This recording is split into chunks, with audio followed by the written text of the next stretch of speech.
يا مرحبا فيكم بفيديو جديد ومسلسل جديد. قبل ما نبدأ بتمنى منكم تشتركوا بالقناة وتفعلوا زر الجرس ليوصلكم كل شيء أول بأول. شاركونا بالتعليقات آراءكم إذا حابين نكمل بهذا المسلسل ولا نشتغل على مسلسل انتو حابينه. بيبدأ المسلسل بلانك بيكون بيحلم باللحظة اللي شاف أمه فيها ميتة، بيصحى مفزوع وبنعرف إنه متذكر إنه والد سو هو اللي قتله. بيقرر إنه ينتقم منه، بيخسره كل شيء لحد ما يموت. سو بتكون مصدومة وأمه لزيانج بتكون معاها بلحظة الدفن، وبتخبرها إنه زيانج رح يضل معاها وإنه رح يهتم فيها. زيانج بيأكد كلام أمه وبيطمنها إنه كمان رح يمسك الشركة. بس فجأة لانج بيظهر وبيخبرهم إنه سو مو محتاجة لأي حدا يهتم فيها. بيكون معه باقة ورد أحمر، وهالشي يعتبر إهانة لأن المفروض الجنازة يكون فيها ورد أبيض. سو بتلومه وبتسأله مين هو بالضبط، وإذا بيقدم الورد بهذا اللون هو يخبرهم مين. زيانج بيخبر أمه إنه هذا الشخص اللي اشترى أسهم والد سو وهو السبب باللي صار لإله. ولما أمه لزيانج بتلومه بيخبرها إنه والد سو كان مديون وإنه أخذ الأسهم بشكل قانوني وكمان بإرادة والد سو. سو بتعصب عليه وبتضربه بالورد وبتتهمه إنه قتل والده. بتطلب منه إنه يروح من هون، فهو بشدها وبيمسكها وبيطلب منها إنها تتماسك وتكون قوية، لأن هي البداية وهو بده إياها تتفرج عليه وهو عم ياخد كل شي من عيلتها، حتى هي رح ياخدها. بتحاول تضربه وهو بيمسك إيدها وبيعلن إنه من هذا اليوم المجموعة دخلت مرحلة جديدة، وبيعلن كمان إنه سو هي عدوة. بيوقعها وبيمشي، ما حدا بيساعدها. بيروح بعدها على بيت عيلة سو وهنيك بيتذكر ذكرياته مع أمه. بيدخل على البيت وبيتذكر لما أخدوا أمه كرمال يدخلوها مستشفى أمراض عقلية، وبنعرف من هون إنه ضل يصرخ ويركض وراها وما قدر إنه يلحقها. نعرف إنه عمره كان بوقتها 10 سنين. بيدخل وبيطرد سو من البيت لأنه خلص صار لإله. بيخبرها إنه كل شي رجع لإله وهي مجرد البداية. هي بتصرخ فيه، هو بيرفض إنه يسمعها وبتضل بالشارع. بيشوفها والدنيا عم تمطر وهي بتكون منهارة وحاسة إنها فاشلة لأنها ما قدرت تحافظ على البيت اللي تربت فيه. بتكون محبطة وبتتفاجأ بلانج جاية وبيسألها عن سبب وجودها هون، فبتقله إنها مستعدة تعطي لإله كل المصاري اللي ضلت معها، بس يتركها هون لأنه لازم تستنى بهذا البيت لأنها مستنية شخص كتير مهم عندها، وعدها إنه رح يرجع لهون بيوم من الأيام. فبيقلها إنه كل هاد ما مهم عنده، والمهم قديش رح تدفع. لما بتسأله قديش بدك بيقلها إنه بدها إياها هي، فهون بتخاف. بتبعد وبتخبره إنها قصدت تضل هون بس يكون لإلها حدود، فبيشيلها وبياخدها غصب عنها. وبنعرف إنه الخادم اللي كانت مع والدته كانت بتعامله بقسوة، كرمال هيك رجع ينتقم. وبنعرف إنه هي الوحيدة اللي كانت تهتم فيه، وكرمال هيك تحول للحالة اللي هو فيها هلأ. سو بتتخانق معه لأنه رمى كل أغراضها. بيرمي كمان الصندوق اللي معه واللي بيكون فيه لعبة، وبنعرف إنه هاي الأشياء كتير مهمة عندها.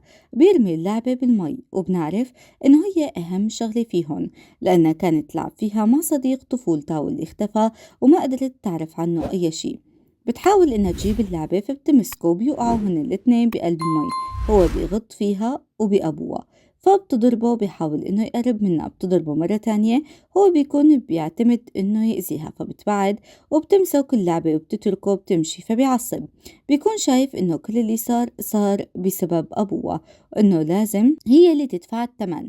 زيانج وأمه بيحاولوا إنهم يلاقوا طريقة لحتى يتخلصوا منه ويطردوه من الشركة. وبنعرف إنه أم زيانج هي مرت والد لانج، ولانج بيشغل سو خادمة مقابل إنها تقعد بالبيت، وهالشي بيعجب مان الست اللي ربته واللي جهزته للانتقام. وسو بتنقل أغراض غرفتها اللي رح تعيش فيها، وبتكون ماسكة صورتها مع والدها. ومان بتجي بتاخد الصورة وبتقطعها، وسو ما بتقدر إنها تاخدها منها وهي عم تدفشها لما بتحاول تاخد الصورة. ولانج بيجي وبيخبر سو إنه رح يطردها إذا زعلت مان، وهي عم تبكي بتخبره إنها رح تضل هون كرمال تقدر تسدد الديون اللي على والدها، بس بشرط ما حدا يلمس أغراضها وخصوصا صندوق الألعاب تبعها. فبيقلها إذا حابة إنك تضلي هون لازم تسمعي الكلام. بياخد مان وبيمشي، وبنعرف إنه بحس بألم من معاملتها بقسوة، وهي بتضل تبكي وبتحاول إنها تجمع الصورة. ومان بتدخل على الغرفة، وأم زيانغ كانت تحبس فيها لانغ. بتتذكر اللي صار بعدها. لانغ بيسأل سو إذا كانت نظفت المكتب، بيكون عم يتحجج كرمال يعطيها المرهم لأنه انتبه على إصابته. هي طبعا بتستغرب من تصرفه، وزيانغ وأمه بيجمعوا معلومات عن لانغ، وبنعرف إنه عايش بهوية مزيفة وما بيقدروا يكتشفوا مين هو بالضبط. جاو بتبدأ أول خطوة كرمال تتخلص منه، بحضر العشاء اللي عملوه للمديرين بالمجموعة، بيخلوا سو تخدم عليهم. زانج بيكون متضايق، أمه بتخبره إنه لازم ينتصروا عليه بأسرع وقت، وبتروح توقف لوحدها. ولما بتجي سو بتحكي معها وبتخبرها إنه سعيدة ترجع للشركة، وبتطلب منها تراقب لانج وتخبرها عن كل تحركاته، وبتخبرها إنه زيانغ مستنيها تحت، فبتروح لعنده. جاو بتتذكر ذكرياتها، ولما لانغ بيجي وبينادي عليها هون بتعصب. هو بيكون هادي وبيتعمد إنه يلعب بأعصابها في الكلام، بتتركه وبتمشي. بيطلع عليها بغضب وبيخبرها إنه الدور عليها هي وابنها. بيروح بيلاقي زيانغ قريب من سو، ولما بيحاول يمسك إيدها بيبعده، وزيانغ بيطلب منه تفسير لتصرفه، فبيقول له إنه سو هي الخادمة تبعته، وإنه إذا بده يطاردها لازم يستأذن منه، وبيسألها إذا كان في مشكلة بكلامه وهي ما بترد، فبيشدها وبيدخلها على البيت وبيمسك إيدها وبيدوس عليها، وبيخبرها إنه بمجرد ما تفقد قيمتها رح تكون مجرد لعبة. هي بتبعده وبتخبره إنه هاد أفضل ما تكون معه، فبيقول لها إنه بالنهاية هي الخادمة تبعته.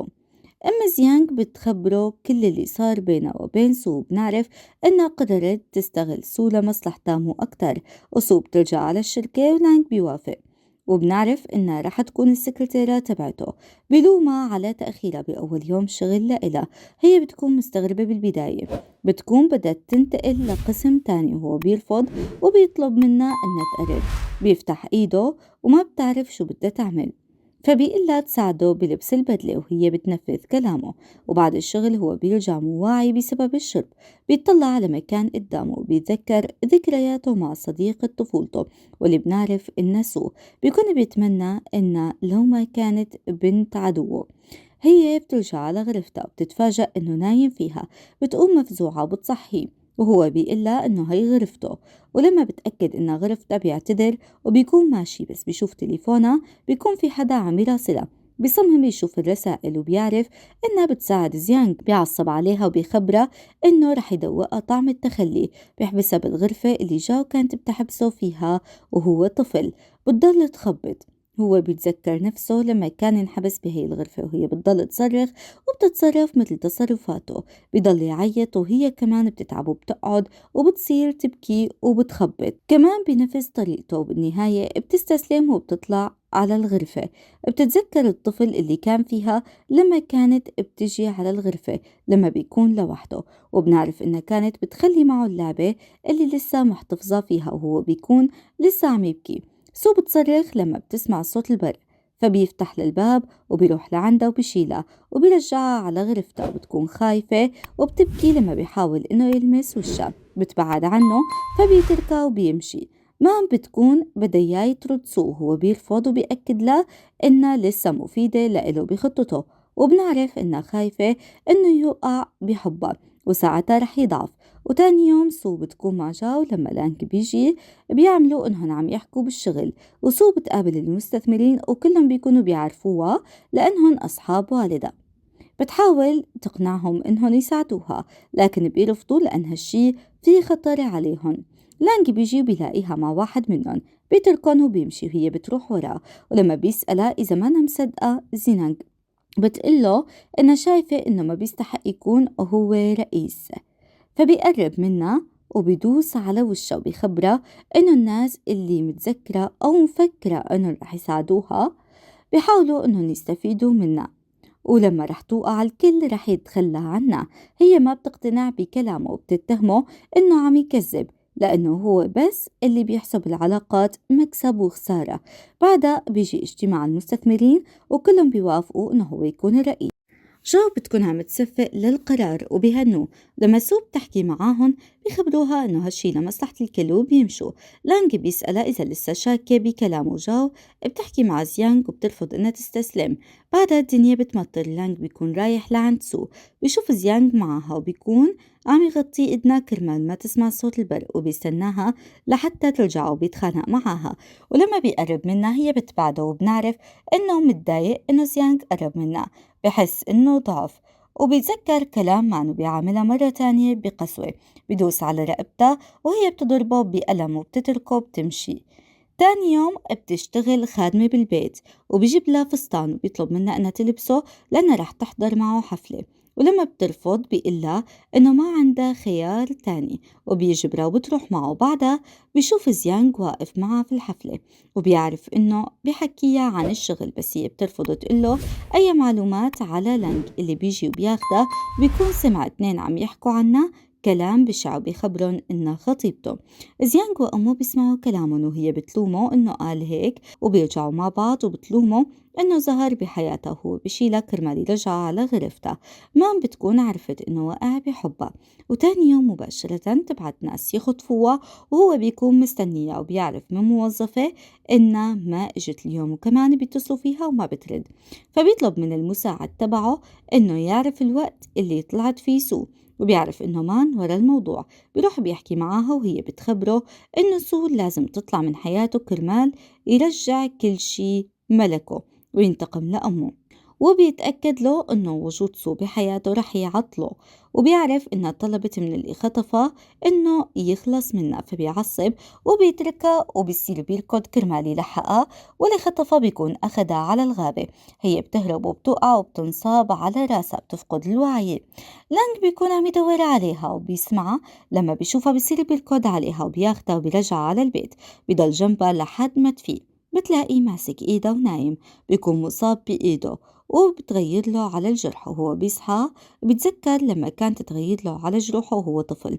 بعدها بيروح لعند صورة أمه، بيصير بيبكي لأنه مو قادر يبعد عن سو. بيعرف إنها بنت عدوه وجو ابنها، بيحاولوا إنهم يلاقوا طريقة كرمال يعطلوا لانج. وسو هون بتخف وبتركض وبتروح تشكر لانج اللي بيشدها وبيلبسها ساعة كرمال يقدر يعرف هي وين طول الوقت. وهي بتسأله عن سبب اهتمامه فيها، فبيخبرها إنه بده ياخد أسهمها. زيانج وأمه بيخلوا الموظفة تعطي لسو ملف تطلب منها إنها توصله للعملاء، وهنيك بيجبروها تشرب. بالوقت هاد لانج بيكون عم يدور عليها، وفي واحد بياخدها على الغرفة. زيانج بيجي على الغرفة وبيتفاجأ بلانج اللي بيسأله عن سبب وجوده بغرفته، فبيعتذر وبيمشي. وبنعرف إنه لانج عارف خطته وأخذ سو خباها بالحمام. بتكون فاقدة الوعي وبيجيبها وبينقلها على تختها، بيتركها وبيكون ماشي، بس هي بتمسك إيده وبتناديه باسم صديقه وبتقول إنها عم تفتقده وهو لازم يضل جنبها لحد ما تنام. تاني يوم بيقرا دفتر اليوميات اللي بتكتب فيه، بتكون مسجلة كل شي عن طفولتها وذكرياتها معه. وهي بتجي وبتلاقي ماسك الدفتر، فهون بتاخده بتلوم إنه عم يقرا هاد الدفتر وإنه هو خاص فيها. فبيخبرها إنه بده يعرف كل شي عن ماضيها، وهي بتقله إنه مو من حقه، خلص أخد البيت وكل شي. وبنعرف إنها متذكرة إنه هو اللي بعتها على الأوتيل مبارح، فبيقلها إنها مجبرة تنفذ تعليماته. وبتسأله عن السبب، فبيقول إنه بده يعلمها الصح والغلط، وبيمشي وهي ما بتقدر إنها تفهمه. تاني يوم تطلع لنا إشاعات وهي بتتخانق مع لانج وبتتهمه إنه هو ورا الموضوع، إنه بيتعمد يدمر سمعتها. هو بيعمل حاله إنه مو مهتم، فبتقله إنه هي غلطانة إنها وثقت بشيطان مثله. بتمشي وبعدها بيطلب من المساعد تبعه يتأكد مين هو اللي ورا الإشاعات هي. بيكون معصب، ولما بترجع على البيت مان بتحكي معه لأنها بتشوف إنه علاقته عم تتطور مع سو، هالشي مرفوض بالنسبة لإلها. فبيقلها إنه رح يقطع علاقته فيها بس بالوقت المناسب. ما بتصدقه طبعا لأنها بتكون بتعرف إنه حابب سو وما رح يتركها. هو بيتركها وبيطلع على غرفته. سو بتكون قاعدة لوحدها وعم تشرب وتبكي، وبتكون حاسة إنها وحيدة وبتتمنى لو كان والدها عايش. لانج بيشوفها وبيروح لعندها. هي أول ما بتشوفه بتحضنه وبتكون عرفت إنه صديقة اللي عم تستناه. بتبكي وبتلومه إنه تركها كل هذا الوقت، وبتأكد له إنها كانت مستنيته طول الوقت اللي مر. ولما بيضل ساكت تدفشه وبتكون رح توقعه بالمي، بس هو بيسندها كمان كرمال ما توقع، وبيحاول إنه يقرب منها. فبتضربه وبتتأكد أكتر إنه هو زيانج تشينج، صديقة من الندبات اللي بجسمه. وهيك بتكون خلصت أحداث الفيديو لهذا اليوم. إذا حبيتوا ما تنسوا تشاركونا شو أكتر حدث حبيتوه ومين أكتر شخصية حبيتوها بهذا المسلسل. ما تنسوا تستنونا بالجزء اللي بعده بفيديو جديد، وخبرونا شو حابين نشارككم بملخصات. من هون لوقتها تبقوا بخير يا رب.